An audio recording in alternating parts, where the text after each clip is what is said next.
E aí, pessoal, tudo bem? Vamos falar um pouco sobre autismo aqui. Olha que criança fofa. Eu queria colocar o vídeo dela inteiro, né? Porque isso daqui foi gravado por um celular na vertical.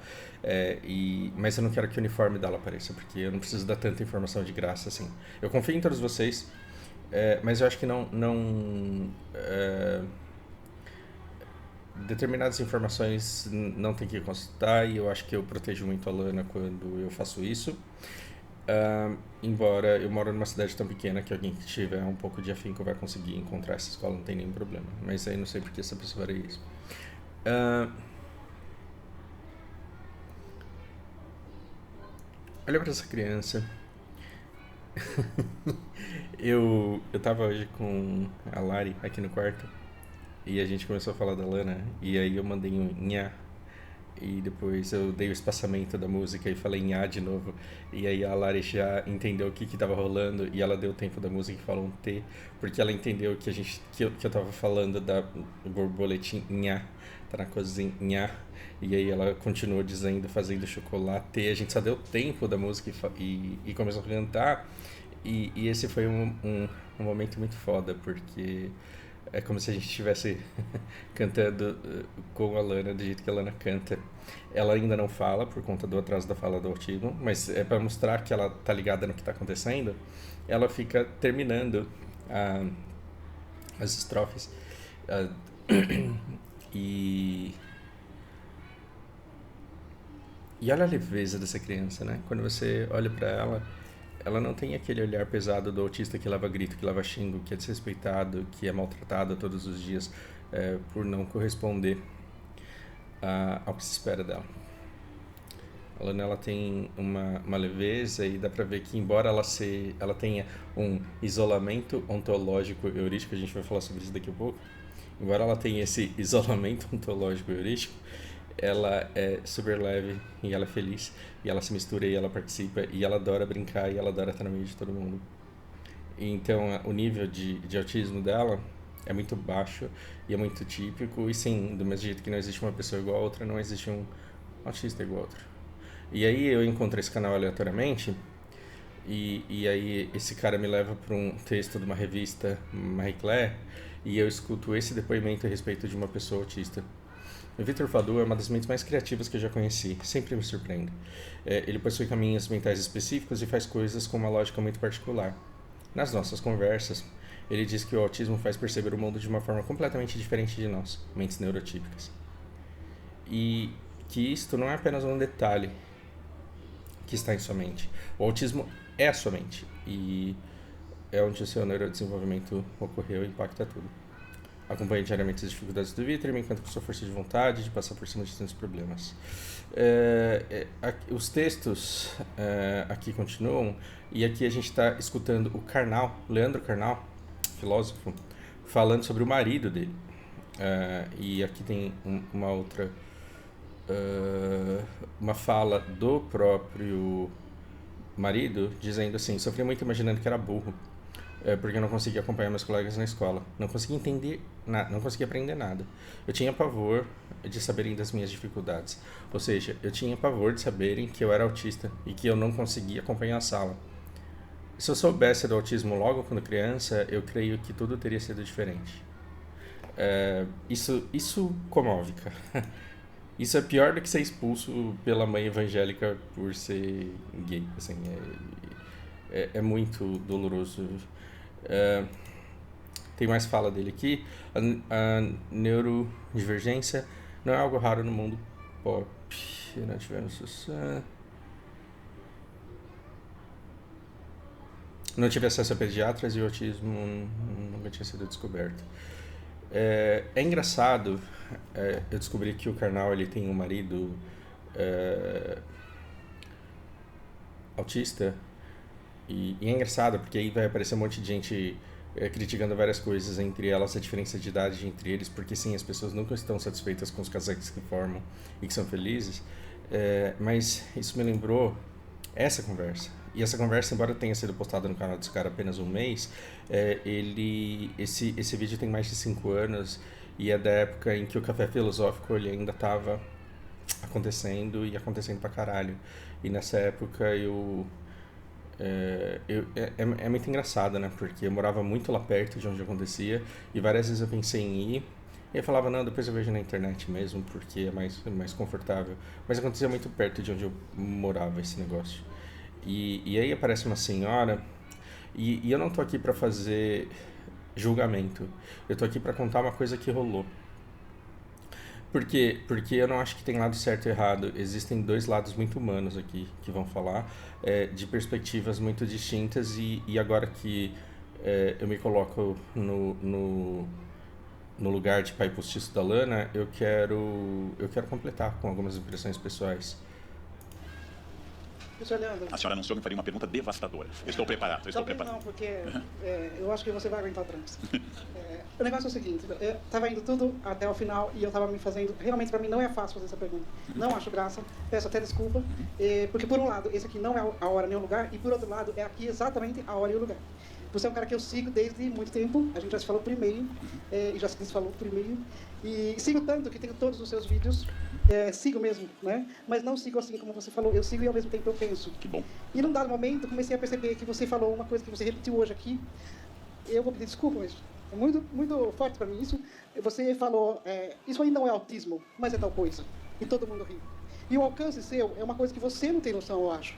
E você já repetiu, isso aí é um individualismo quase autista, e ele é de um autismo assim, assado, mais de 5 vezes. Se você não percebeu, eu tenho todos os registros de mostro. Então eu queria perguntar para você, já falou, fazer uma pergunta objetiva. Quando você vai dar a oportunidade para os autistas de não dizer mais isso? Tá? E 2, perguntando a você, a quem o grau serve nesse caso? Olha para essa senhora, e olha o olhar, e olha a dor dessa alma, e olha a tormenta dessa alma. E ela não tem o direito de expressar isso, ela tem total direito de expressar isso. Eu tô escutando, eu tava sem o fone, então.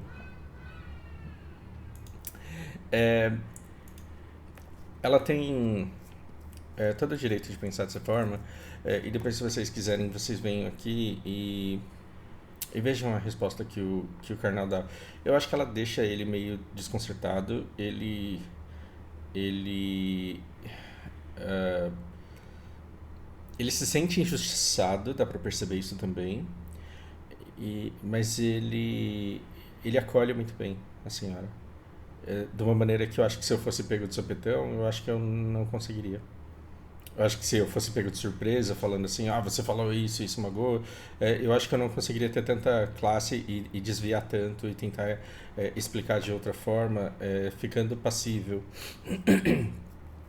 a mais julgamentos posteriores, como aconteceu nos comentários aqui. Talvez eu não conseguisse me expressar da maneira que ele se expressou. Mas o que eu queria... E ele inclusive fala, olha, eu poderia, ao invés de falar autismo, falar isolamento ontológico heurístico, e aí não seria uma agressão, e estaria academicamente falando correto. Como que ele disse? Esqueci as palavras que ele usa. Mas olha que interessante, ele menciona o fato de já ter dito que esse pessoal do positivismo, do é só querer que acontece, os caras do coach, da atração do universo, ele fala, quem pensa isso é esquizofrênico. E aí eu poderia ir lá na palestra dele e falar, escuta, minha irmã é esquizofrênica e dói muito quando você fala um negócio desse. Mas eu queria que a gente parasse para pensar aqui na origem da dor. E a origem da dor é você achar que tem, na verdade, algum problema nisso. E que você dizer que essa criança tem essa neurotipicidade, atipicidade, e que tem algum problema errado com isso. Como se fosse escolha dela, como se fosse responsabilidade dos pais, como se fosse responsabilidade de alguém, que a criança vem com uma atipicidade, sendo que o típico não existe. É engraçado que é a mesma coisa de você falar de um sotaque de uma pessoa, sendo que o não sotaque não existe, né? E a Lana, ela de fato não é capaz de falar numa idade em que a maioria das crianças da idade dela já falam.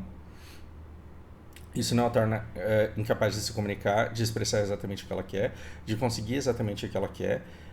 isso não impede que ela seja independente, em muitos pontos muito mais independente do que muitas outras crianças que conseguem falar e portanto simplesmente pedem o que elas querem. A Lana, ela simplesmente resolve o problema dela com muita facilidade. E quando a gente percebe que ela quer aprender a fazer alguma coisa, a mãe dela principalmente vai e capacita ela. Do tipo, você não quer ter que pedir leite com chocolate, então você aprende a pegar o copo, aprende a abrir a geladeira, pegar o leite, aprende a abrir o armário, pegar o chocolate, abrir a gaveta, pegar a colher, colocar tudo, misturar e tomar. E depois você coloca o copo na pia. E a Lana, não tem nada de extraordinário nisso, mas tem muita criança que, porque sabe falar, com 5 anos, não faz isso ainda, e a Lana tem 3. E olha que interessante, quando eu digo que a minha irmã me preparou para a Lana, é porque o olhar do outro não me machuca, mas já machucou bastante. O olhar do outro já me machucou tanto que eu não tenho coragem de dizer que essa mulher não tem o direito de fazer isso. Quem que eu tô saindo aqui? Pepetela de novo, né? Porque o que vocês gostam é de Nando Moro, o cara que tem certeza e tá do lado certo. Desculpa te ofender. Mas você gosta do cara que tá sempre com a razão. Então você quer um cara que vem aqui e diga qual dos dois é o arrombado e qual dos dois é o cara que lacrou. E eu tô colocando 2 seres humanos que estão se machucando mutuamente aqui e que cada um tem a sua vivência e cada um tem o seu ponto. Então a minha irmã, ela conversava sozinha, e eu, o irmão mais novo dela, sofria de tabela o bullying que ela recebia na escola. Porque, a família de doido, né? E o que eu vou fazer? Eu vou falar, eu não falo sozinho? Ou eu vou dizer, não, ela não é minha irmã? Ou eu vou dizer... Porque uma criança de 10 anos, ela consegue se defender desse bullying? E como que ela se posiciona no mundo? E o quanto dói ela receber esse tratamento. Imagina que doía na minha irmã, que ela não tinha tanta consciência assim, e ela se isolou naquilo que veio depois virar a patologia que ela tem. Então, durante muito tempo, alguém chamar minha irmã de esquizofrênica era uma dor que dilacerava a alma. E de repente eu percebo que uma em cada 100 pessoas na sociedade tem algum tipo de transtorno mental, que os esquizofrênicos, eles são muito mais comuns do que se acha, e a gente não vê porque eles não ficam andando o tempo inteiro pela rua e eles não se expõem tanto e geralmente eles não estão nos espaços de alta performance, e faculdade e escritório e fábrica, eu não sei se você sabe, mas são lugares de alta performance. Então o esquizofrênico, ele não estará ali. E aí, como você vai todo dia ver as mesmas 300 pessoas, as mesmas 1.500 pessoas, você acha que o normal é que você pegue uma amostra aleatória da humanidade e que todas essas pessoas sejam não esquizofrênicas e não pessoas com alguma outra condição ou natureza específica. Mas se você for olhar para fora da universidade que você frequenta, para fora da escola que você frequenta, para fora do trabalho, da fábrica ou do escritório onde você trabalha, você vai encontrar muita gente com determinadas condições. Então, eu precisei de um processo de amadurecimento muito grande para perceber que eu não poderia jamais achar que esquizofrênico é uma palavra ofensiva, porque eu preciso de uma palavra que diga exatamente o que a minha irmã é, justamente para poder protegê-la. Justamente para poder protegê-la. Então, quando as pessoas falam assim, olha, tá tendo muito mais autismo no mundo, isso é culpa das vacinas, porque tem retardada dizendo isso, sim. O que acontece é que antigamente não se tinha diagnóstico. Então, olha, hoje tem muita criança autista, viu? No passado não era assim. Sim, no passado não era assim. No passado, os pediatras, eles não identificavam isso. E esse cara aqui, ele chega à vida adulta traumatizado porque ele fala, cara, é foda ser apedrejado na escola. Eu não conseguia aprender nada, eu tinha dificuldades, eu era excluído. Violência física, verbal, vinda dos colegas da escola marcaram a memória do músico sobre a infância em São Paulo. Lembro de um tapa no rosto que levei de um menino e nunca entendi o motivo. Em outra ocasião, chegou a levar pedradas dos garotos com quem estudou. Isso e a falta de conhecimento do autismo representaram um verdadeiro transtorno para minha autoestima, ele lembra. Então, a vida, o período de vida, quanta dor no olhar dessa senhora, né? Vamos colocar um olhar um pouco mais leve. O que acontece é... A vida da minha irmã e a minha vida era muito pior quando a gente não sabia que o nome do que ela tinha era esquizofrenia, porque até então era uma questão dela e era um problema que ela deveria arrumar. E a partir do momento que a gente descobre o que é esquizofrenia, a gente fala, não, ela é uma pessoa como muitas outras, é você que está desprezando todas essas outras pessoas.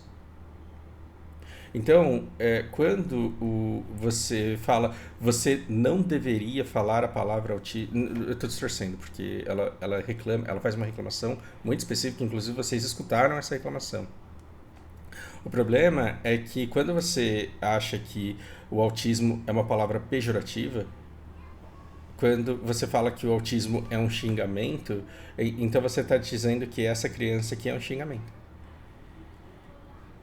E aí a sua ignorância que não consegue reconhecer quem é essa criança, do que ela é capaz, quem ela é e que set de skills e habilidades ela possui e que diferença ela pode fazer nesse mundo e o quanto ela pode fazer as pessoas ao redor dela felizes pelo simples fato dela existir e dela ter essa carinha meiga e doce.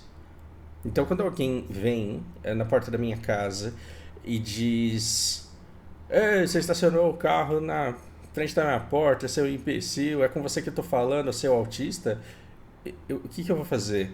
Eu vou pegar esse cara pelo pescoço e vou falar assim, a minha filha não é desse jeito, não? Eu faria isso se eu tivesse mal resolvido em relação ao que a Lana é.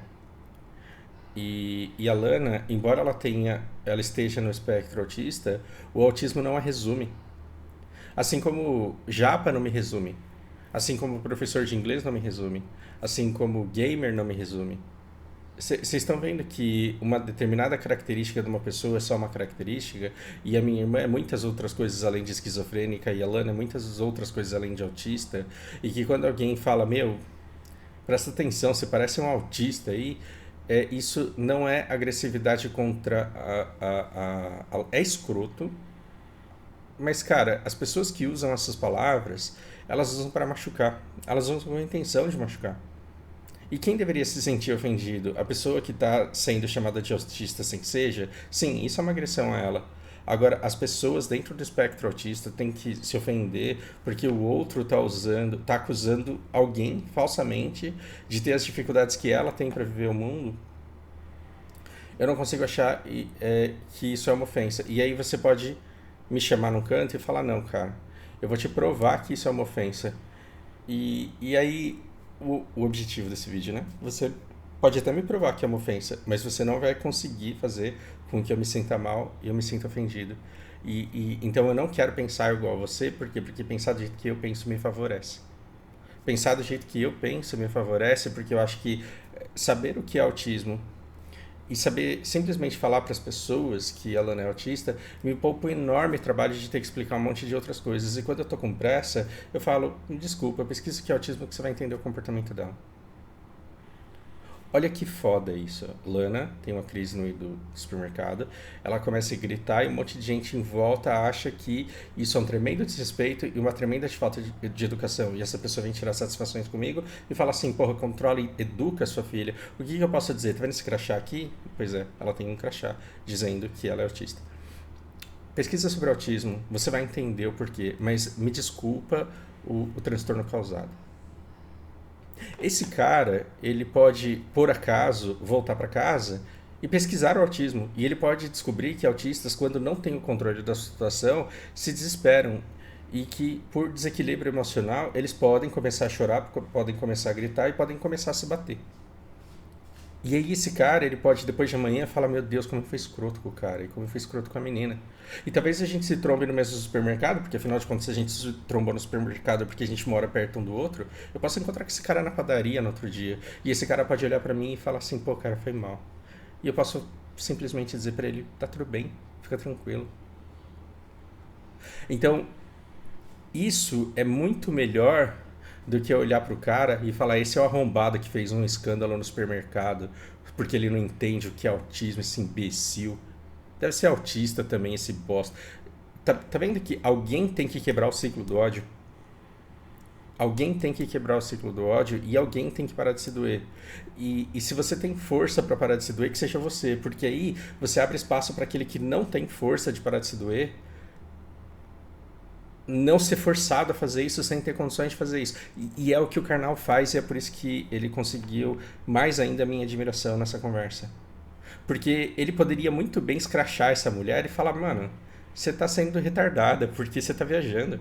Quando eu falo que é de um autismo enorme, eu tô querendo dizer que a pessoa que se propõe intelectual, ela na verdade não passa de uma pessoa que não tem qualquer capacidade de comunicação com as pessoas que estão em volta. E se tem alguma, essa capacidade ela é muito limitada. Essa é a metáfora que ele usa. Só que quando ele percebe que ele causa uma dor tremenda nessa mulher, ao invés de falar: você está sendo burra, você não está entendendo o que eu estou querendo dizer com uma metáfora, ele fala: isso é uma metáfora, a gente não pode cancelar todas as palavras porque senão a gente não fala mais nada. Eu posso mudar o termo, mas isso não impediria que outros termos e outro conjunto de termos passassem a ser ofensivos, porque se a palavra autismo for proibida, as pessoas elas podem falar isolamento ontológico e heurístico em tom de xingo de ofensa, e aí vai passar a ser ofensivo só porque começou a ser usado. Mas ainda assim ele percebe que essa mulher ela não tem como lidar racionalmente com isso, e ela fala: e, portanto eu peço desculpas e eu vou tentar muito me policiar para evitar esse tipo de metáfora, já que eu sei que está te atingindo tanto. E eu achei isso muito nobre, porque ele deveria ser obrigado? Não. Mas ele está se dispondo. Não sei se parou, se não parou, mas eu acho que pouco importa, porque essa conversa é essa conversa que tem que ser propagada na sociedade para falar: escuta, tem gente sofrendo à toa, tem gente sofrendo mais do que deve porque não consegue não sofrer. E outras pessoas elas poderiam ter cuidado com essas pessoas que estão sofrendo demais, e fazer com que elas se sentissem mais acolhidas, já que elas estão olhando para o filho e eles não estão conseguindo proteger essa criança do mal da sociedade, da visão da sociedade, da cobrança de tipicidade da sociedade em relação a ela, e não estão conseguindo ficar confortáveis com a condição que essas pessoas têm. E com o fato da condição dela ser usada para ofender o outro quando a pessoa está brava. Olha como a discussão ela jamais deveria ser sobre quem está certo e quem está errado, porque isso é uma grande perda de tempo, porque aí a gente não entende a diversidade de pontos de vista e a gente não consegue entender quem sofre tanto e quem poderia ser resgatado dessa dor.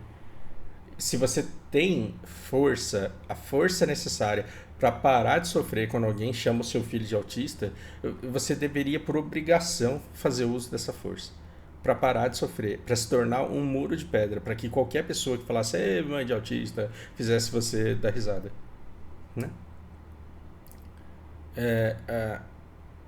E infelizmente não dá para esperar isso de todo mundo. E o que viraliza e o que recompensa? O que viraliza e o que recompensa é a treta, é o absurdo. Então, até hoje tem gente ganhando dinheiro falando aqui: olha a lacrada que a mulher deu em cima do Karnal. E olha como o Karnal foi escroto. Ou olha... Por quê? Porque quando você coloca as coisas dessa forma, você gera um engajamento enorme que vai fazer com que as pessoas comecem a brigar e a falar sobre isso. Então, se você está participando em redes sociais de brigas e de massacre a alguém que falou, que ofendeu, na verdade você só está estendendo mais ainda a dor da vítima e recompensando todo mundo que está gritando isso, que está contando para todo mundo isso. Você está estendendo, intensificando a dor da vítima e você está recompensando o fofoqueiro. Pense a respeito disso e na verdade a gente deveria estar abraçando as pessoas e falando: cara, tá tudo bem. Então eu tô aqui de boa, sem precisar de abraço, mas talvez a Lara em alguns dias ela precise. Talvez em alguns dias ela vá pro supermercado com a Lana e as pessoas olhem pra ela com uma cara tão feia, mas tão feia, que tá faltando alguém que saiba o que, que o pai do autista sofre, o que, que a mãe do autista sofre, e que chegue pra ela e fala, tá tudo bem, não é todo mundo que entende, mas eu entendo, fica tranquila. Isso pode salvar o dia e às vezes pode salvar a vida de uma pessoa, vocês não têm ideia.